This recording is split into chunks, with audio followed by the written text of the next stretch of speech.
In this video, we're talking about how to select your target market for real estate investing. And step one of selecting your target market is determining your budget. So if you haven't watched my last video about that, make sure you go back and watch that before continuing on with this one. Okay, so now we have our budget identified, and we've also identified at least 3 markets where the median sales price matches our budget. Now we need to do some market analysis and look at some important factors that are going to help us determine which of our 3 markets is actually the best one to start investing in. So the first thing we're going to look at is the employment data and the employment rate in our city. Next, we're going to look at the population, and the big thing to note is the population growing, declining, or staying stagnant in each of the markets you're considering. Next is the age of your population. This is just an interesting statistic that will help you kind of determine certain choices surrounding real estate product lines. The next thing are jobs. You want to research and find out who are the largest employers in each of your target markets, and does one particular employer have a monopoly in the area. If that's the case, then that area is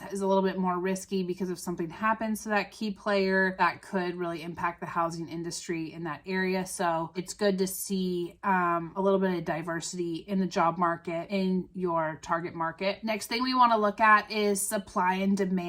So you want to look at rental vacancy in your area. Is rental vacancy high, i.e. is it higher than 5%, or is there a housing shortage? You know, as an investor, it's kind of good when demand is high and supply is low. That means that you'll likely be able to easily rent out your property if that's what you're going for. So just getting a sense of the vacancy rate and the supply and demand metrics in your area. And so those are some of the key metrics that I like to look at for each of the target markets, and then do a comparison of all of the ones that I'm considering. I have some really good tools, a really good spreadsheet in my digital course that helps you compare and contrast different markets. So check that out if you're interested. If not, stay tuned for the next video. Thanks.